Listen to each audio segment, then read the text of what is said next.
Hello everyone, welcome to YouTube channel Civil Service Education, जहाँ पर UPSC and other civil service examinations related current affairs और भी बहुत कुछ मिलेंगे। आज का हमारा टॉपिक है current affairs of 7 February 2021। Video के आखिर में एक मोटिवेशनल कोड भी दिया गया जो जरूर देखें, जो आपके फ्यूचर को ब्राइट और गोल्स को अचीव करने में हेल्प करेगी। Number 1, farmers block roads, toll plazas peacefully to protest farm laws. For 3 hours from 12 noon to 3 p.m. Saturday, farmers protesting against the centre's new farm laws blocked several roads mainly across Punjab and Haryana Saturday. So yesterday, farmers ने 12 बजे से 3 बजे तक जितने भी highways है दिल्ली और पंजाब को जोड़ती है, हरियाणा को जोड़ती है, तो ये हाईवेज को उन लोगों ने ब्लॉक कर दिया और प्रोटेस्ट करने के लिए जो टोल प्लाजाज जो होती है उसको भी ब्लॉक कर दिया उन लोगों ने। The Chakka Jam took place peacefully without any disturbance. This protest will continue if the government doesn't play heed to our demands, said farmer leader Darshan Pal. Darshan Pal एक farmer leader है, उन्होंने कहा कि ये जो चक्का जाम protest है ये चलता रहेगा और पीसफुली चलता रहेगा, कोई डिस्टर्बेंस नहीं होगी किसी को। जब तक गवर्नमेंट हमारी मांगे पूरी नहीं करती तब तक हम लोग ये प्रोटेस्ट करते रहेंगे। Apart from blockade at Palwal on the Delhi-Agra highway by around 2,005 farmers, protesters blocked the major Delhi-Jaipur and Delhi-Ambala highways as well. तो दिल्ली-आगरा हाईवे में जो पलवल एरिया है वहां पे 2000 फार्मर्स ने प्रोटेस्ट किया, ब्लॉकेट किया। उसके साथ साथ और भी ब्लॉकेट देखा गया दिल्ली जयपुर और दिल्ली अंबाला हाईवेज में भी। Blockades were also laid with 24 toll plazas in Haryana. Haryana में जो टोल प्लाजास होते हैं वहां पे भी ब्लॉकेट किया गया। Overall protesters blocked roads in at least 300 locations across Haryana, including 100 places in Hisar district alone. तो हरियाणा में 300 लोकेशन में ये ब्लॉकेट किया गया, प्रोटेस्ट किया गया और हिसर एरिया में 100 प्लेसेस में ये किया गया। Next, second dose of vaccines to be administered from February 13th. India will begin to administer the second dose of COVID-19 vaccines, Covishield and Covaxin, from February 13th for people who were vaccinated on January 16th, as a press statement said on Saturday. So, corona virus vaccination का second phase start होने वाला है और ये 13 फरवरी से start हो जाएगा। Covishield और कोवैक्सीन यूज किया जाएगा और जनवरी 16 में जो लोगों को वैक्सीन दिया गया है उनको ये सेकेंड डोज दिया जाएगा। The statement quoting health secretary Rajesh Bhushan asks the states to schedule all health care workers for vaccination at least once before February 20 and all frontline workers at least once before March 6. So, health secretary Rajesh Bhushan ji ने कहा कि February 20 से पहले जो health care workers है at least उनको आके vaccination लेना पड़ेगा और March 6 से पहले जितने भी फ्रंट लाइन वर्कर्स है उनको आके लेना पड़ेगा। A total of 12 states and union territories have achieved 60% or more vaccination coverage of healthcare workers. Health care workers में 60% कवरेज दिखाई दी है 12 स्टेट्स और यूनियन टेरिटरीज में। Niti Aayog seeks to track impact of green verdict. The Niti Aayog, the government's apex think tank, has commissioned a study that seeks to examine the unintended economic consequences of judicial decisions that have hindered and stalled big-ticket projects on environmental ground. तो नीति आयोग जो government का एक बहुत बड़ा think tank है, उन्होंने एक study commission किया और ये एग्जामिन किया कि मतलब इकोनॉमिक कॉन्सिक्वेंस जो हो रही है और जो बिना कारण की हो रही है, मतलब एक एक कॉन्सिक्वेंस होती है हमारे काम की वजह से होती है। अगर हम कुछ गलत करते हैं या सही करते हैं तो उस हिसाब से इकोनॉमिक ऊपर नीचे होता है। लेकिन ये स्टडी किया गया कि जो काम हम लोग नहीं कर रहे, जो अनइंटेंडेंटली हो जा रहा है, बिना चाहते हुए भी जो हो जा रहा है, उसके वजह से जो इकोनॉमिक कॉन्सिक्वेंस दिखाई दे रही है, तो उसके ऊपर जुडिशियल जो डिसीजन लिया गया है वो जो बड़ा बड़ा प्रोजेक्ट्स है जो एनवायरमेंटल ग्राउंड में किया जाएगा बड़ा प्रोजेक्ट, उसको वैसे ही रख दिया गया है। मतलब ना उसमें आगे बढ़ा जा रहा है ना पीछे बढ़ा जा रहा है। तो ये एक अनइंटेंडेड इकोनॉमिक कॉन्सिक्वेंस की वजह से जितने भी बड़े बड़े प्रोजेक्ट्स है वो सब वैसे ही ठहरे के ठहरे हैं। A perusal of the document appears to suggest that judgment judgments that negatively impact major infrastructure projects don't adequately consider the economic fallout in terms of loss of jobs and revenue. तो ये कहा जा रहा है कि जो ये document appear किया गया है कि जो मेजर इंफ्रास्ट्रक्चर प्रोजेक्ट के लिए जो जजमेंट नेगेटिव जजमेंट दी जाती है अक्सर उससे इकोनॉमिक फॉलोआउट नहीं होती, मतलब अक्सर उसके वजह से जॉब्स या रेवेन्यू नहीं जाती, लेकिन जो अनइंटेंडेड चीज होती है जैसे कि ये कोरोना वायरस की वजह से इकोनॉमिक बहुत ज्यादा गिर चुकी है, तो ये होने वाला नहीं था, ये अचानक हो चुका है। इसके वजह से जो जॉब लॉस हुई है या रेवेन्यू लॉस हुई है या इंफ्रास्ट्रक्चर प्रोजेक्ट्स रुक गई है, ये होता है unintended economic consequence. Doing so it reckons would contribute to public discourse among policymakers for promoting an economical responsible approach by judiciary in its decision। तो इसके लिए एक पॉलिसी मेकर्स या फिर जो पब्लिक के सामने जो पेश करते हैं, जो पॉलिसी को लाते हैं, डिस्क्लोज करते हैं, उनको प्रमोट किया जाए और उनके जरिए इकोनॉमिकली रिस्पॉन्सिबल अप्रोच इसको भी प्रमोट किया जाए। तो एक जुडिशरी की तरफ से इकोनॉमिक में क्या क्या अप्रोच में डिसीजन लेनी चाहिए, क्या डिसीजन नहीं लेनी चाहिए, इस हालात में क्या रिस्पॉन्सिबिलिटी है, वो सब के लिए एक पॉलिसी मेकर्स तैयार करना पड़ेगी जो ये ट्रैक करेगा कि जो इम्पैक्ट हो रहा है पूरे सोसाइटी के ऊपर या एनवायरनमेंट के ऊपर वो ट्रैक किया जाएगा। Next, KA 226T to be 33% indigenous। The total indigenous content of the KA 226T utility helicopters to be jointly manufactured locally by India and Russia with transfer of technology is between 27% to 33%, said Chairman and the MD of Hindustan Aeronautics Limited, R. Madhavan। So ये जो total indigenous content होती है एक helicopter को तैयार करने में, तो KA-226T जो हेलीकॉप्टर्स है उसको मैन्युफैक्चर किया जाएगा इंडिया में, इंडिया और रशिया के जॉइंटली इन्वेंचर से जिसका नाम है ट्रांसफर ऑफ टेक्नोलॉजी के जरिए। लेकिन उसमें जो इंडिजीनियस कंटेंट लगेगी वो 27 to 33% तक होगी। The final deal is held up by Russian proposal of 62% indigenous content in assembled helicopters falls short of the tender requirement of 70%। तो टेंडर रिक्वायरमेंट है 70%, लेकिन रशियन का प्रपोजल है कि 62% तक का ये फाइनल डील होना चाहिए। Russians were unable to offer 70% of this and they offered up to 62%। तो रशिया की तरफ से 62% का ही ऑफर आया है, वो लोगों ने फाइनल डील कर दिया कि 62% ही दे पाएंगे, 70 नहीं हो पाएगा। That too only in phase 3 of production. Next, FSSAI caps trans fat in food products। Trans fatty acids are created in an industrial process that adds hydrogen to liquid vegetables oils to make them more solid, increase shelf life of food items and for use as an adulterate as they're cheap। So trans fatty acid कैसे तैयार होता है? Trans fatty acid जो होता है वो तैयार होता है इंडस्ट्रियल प्रोसेस किया जाता है जिसमें हाइड्रोजन, लिक्विड वेजिटेबल ऑयल और भी सॉलिड आइटम्स जो है उसको मिलाया जाता है, मिला के एक ट्रांस फैटी एसिड तैयार किया जाता है। और ये फूड को प्रिजर्व करने के लिए या फिर बेक करने के लिए या फ्राई करने के लिए यूज किया जाता है, ताकि इससे फ्राइड अच्छा होगा, प्रोसेस्ड अच्छा होगा फूड। तो और इसमें एक एडल्ट्रेट भी मिक्स किया जाता है। क्योंकि एडल्ट्रेट बहुत चीप होता है। They are present in baked, fried and processed food as well as adulterated ghee which becomes solid at room temperature।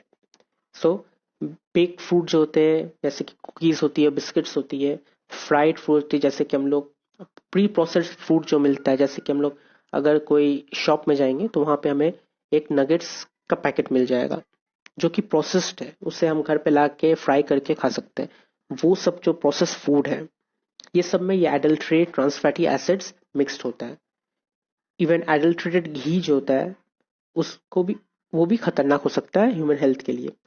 They are not They are the most harmful form of fats as they clog arteries and cause hypertension, heart attacks and other cardiovascular diseases.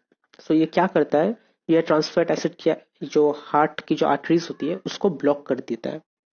उसमें जो block कर देता है उसकी वजह से hypertension होता है, हार्ट अटैक्स होते हैं और कार्डियोवास्कुलर डिजीज भी हो सकती है. इसके वजह से द हु has called for the elimination of industrially produced trans fatty acids from the global food supply by 2023. So हु ने, वर्ल्ड हेल्थ ऑर्गेनाइजेशन ने कहा कि 2023 तक ये ट्रांस फैटी एसिड्स हर एक इंडस्ट्रियल प्रोडक्ट से हटा दी जाएगी. तो इसका साथ दिया गया है FSSAI की तरफ से भी. उन्होंने भी कहा कि ये बहुत अच्छा एक स्टेप्स लिया जा रहा है. Next, New York state assembly resolution calls for Kashmir American Day. A resolution petitioning New York State Governor Andrew Cuomo to declare February 5th as Kashmir American Day was passed by the state's legislative assembly on February 3rd. February 3rd को एक resolution pass किया गया. ये resolution में कहा गया कि February 5th को अमेरिका में कश्मीर अमेरिकन डे सेलिब्रेट किया जाएगा. The 5th is also observed in Pakistan as Kashmir Solidarity Day. Pakistan में 5th फरवरी को कश्मीर सॉलिडरिटी डे सेलिब्रेट किया जाता है. And a social media post from the Consulate of Pakistan in New York suggests the country had a role in promoting the resolution. So, New York में जो Pakistani consulate है उन्होंने ये पोस्ट किया था कि यूएसए का एक रोल है ये रेजोल्यूशन को प्रमोट करने के लिए. सो फ्यूचर में ये रेजोल्यूशन क्या कर सकता है कश्मीर अमेरिकन डे, क्या वो इंडिया और पाकिस्तान के बीच में जो फ्यूड है कश्मीर को लेके, क्या उसमें यूएसए इसके आधार पे और ज्यादा इंटरफियर कर सकती है क्या, ये तो वक्त बताएगा. लेकिन फिलहाल इंडियन की तरफ से इसके ऊपर कोई भी कमेंट नहीं दिया गया. Next, risk of sharp deterioration in private banks' assets quality has receded. The Indian government's policy measures to support bank borrowers have softened growth in non-performing loans, thus averting the risk of the sharp deterioration in asset qualities, Moody's Investors Service said on Friday. So Moody's Investors Service ने कहा कि India की तरफ से जो policy major लिया जा रहा है, जो नॉन परफॉर्मिंग लोन्स जो बैंक बोरोवर्स को सपोर्ट किया जा रहा है, तो उससे क्या होता है, उससे जो ग्रोथ हो रहा था, नॉन परफॉर्मिंग लोन्स का जो ग्रोथ हो रहा था वो थोड़ा सॉफ्ट हो गया, मतलब ज्यादा ग्रोथ नहीं हो रहा. Thus averting the risk of sharp deterioration in asset quality. तो जो एसेट की जो क्वालिटी है वो खराब ना हो जाए, इसके वजह से जो नॉन परफॉर्मिंग लोन्स है, एनपीएल्स है, उसको सॉफ्ट कर दिया, उसके ग्रोथ में सॉफ्ट कर दिया गया. It added that the risk of the sharp deterioration in private banks' asset quality had also receded. और ये कहा जा रहा है कि इसमें एक रिस्क तैयार हो गया है कि जो प्राइवेट बैंक का जो एसेट क्वालिटी है वो भी रिसीड हो जा रहा है. रिसीड मतलब वो भी पहले की तरह या फिर नॉर्मल हो जा रहा है, या फिर पहले की तरह जो रिन्यू हुआ था वो न्यू नहीं, अब पहले की तरह पुराना हो जा रहा है. Next, mills association seeks roll back of duty on cotton imports. The Southern Indian Mills Association has sought a rollback of 10% customs duty on cotton imports announced in the union budget, as it would escalate the cost of garments and result in higher import of garments, especially from the countries such as Bangladesh and Sri Lanka. So, जो cotton imports है, जो cotton बाहर से आती है India में, उसके ऊपर 10% कस्टम ड्यूटी टैक्स लगा दी गई है यूनियन बजट में. सो सदर्न मिल्स इंडियन एसोसिएशन का ये कहना है कि इसे ये जो गारमेंट का जो कॉस्ट है उसको और ज़्यादा बढ़ा देगा, और इसका रिजल्ट ये होगा कि हमें गारमेंट्स बाहर से इंपोर्ट किया जाएगा. तब इंडिया में गारमेंट तैयार नहीं किया जाएगा, तब बाहर से गारमेंट बनाया जाएगा. फॉर एग्जाम्पल, अगर बाहर से कॉटन लाया जाए तो कॉटन अगर बाहर से हम लोग अभी सस्ते दामों में कॉटन खरीदते हैं, इंडिया में गारमेंट बनाते हैं और सस्ते दामों में गारमेंट्स बेचते हैं. लेकिन अगर वही कॉटन पे अगर 10% कस्टम ड्यूटी टैक्स लग जाए और फिर ये तैयार किया जाए, तो वो जो बाहर में जो गारमेंट्स मिलते हैं उसी कॉटन की, उससे ज्यादा दाम इंडिया में हो जाएगा, उससे ज्यादा प्राइस इंडिया में हो जाएगा। सो लोग क्या करेंगे, लोग फिर बाहर से ही मंगवा लेंगे ड्रेस, इंडिया का ड्रेस नहीं खरीदेंगे। सो Ashwin चंद्रम, a chairman of Southern Indian Mills Association, said that India imports mainly extra long staples cotton, organic cotton, contamination free cotton, and sustainable cotton. The production of these varieties is neither nil or merged in India. ये सब जो cotton है, ये सब cotton India में ज्यादा नहीं मिलती, इंडिया में ज्यादा प्रोडक्शन नहीं होता। सो अगर जब प्रोडक्शन होता नहीं है, तो अगर हम बाहर से मंगवा के इंडिया में 10% कस्टम्स ड्यूटी दे के बेचेंगे तो इसका प्राइस और ज्यादा हाई हो जाएगा। तब लोग बाहर से डायरेक्टली ड्रेस मंगवा लेंगे, इंडिया का ड्रेस नहीं खरीदेंगे। So it will not help, it will not help the आत्मनिर्भर भारत अभियान। US-China spar as diplomats hold talks. The United States and China on Saturday exchanged sharp messages in the highest level interaction between the two sides following a new administration taking charge in Washington, in a suggestion that the recently confrontational relationship was likely to see more continuity than change. So, United states और China के बीच में high level का interaction हुआ और दोनों administration के बीच में कहा गया कि फिलहाल जो रिलेशनशिप है वो ऐसे कंटिन्यू होते रहेगा और चेंज का तो भी सवाल पैदा नहीं होता। In a telephone call between new secretary of state Antony Blinken and the top Chinese foreign policy official Yang Jiechi, who is member of Communist Party of China's Politburo and director of the Central Foreign Affairs Commission, the Biden administration conveyed a strong message to China on human rights and security to the Indo-Pacific region. So, Anthony Blinken जो new secretary general है, उन्होंने कहा China को कि आपको human rights को ध्यान में रखना चाहिए और इंडो पैसिफिक रीजन में जो सिक्योरिटी है उसका उल्लंघन नहीं करना चाहिए, उसको तोड़ना नहीं चाहिए, आपको ये रिस्पेक्टफुल होना चाहिए और ये मान के चलना चाहिए। तो चाइना ने कहा अपने पार्ट में कि ये उनका ही गलती है, ब्लेम द यूएस की, उनके वजह से ही ये सब टेंशंस तैयार हुई है और ये उनका गलती है। तो आप ये सब जो मिस्टेक्स आप लोगों ने किया है उसे रेक्टिफाई करें, मिस्टेक्स को ठीक करें। Next, Myanmar shuts down internet as thousands hit the streets. Myanmar's junta shut down internet in the country as on Saturday as thousands of people took the streets of Yangon to denounce this week's coup and demand the release of elected leader Aung San Suu Kyi. तो Myanmar में बहुत ज़्यादा crowd protest की, वहाँ पे हर कोई red dress पहन के आई, जो कि आंग सान सू की जो प्राइम मिनिस्टर थी म्यांमार की, जिसको डिटेन कर लिया गया, उसकी वजह से ये प्रोटेस्ट किया जा रहा है। सो हर कोई रेड ड्रेस पहन के आए जो उनका नेशनल लीग पार्टी का कलर है, एनएलडी पार्टी का कलर है। और ये भी कहा गया था कि वो लोगों ने फेसबुक के जरिए उनकी प्रोटेस्ट को फैलाने की कोशिश की गई और ये कहा गया कि उन लोगों ने और ज्यादा हेल्प मांगी बाहर से भी और दूसरे रीजन से भी म्यांमार के। इसके वजह से इंटरनेट हैंग हो चुका और इंटरनेट को शट डाउन करना पड़ा।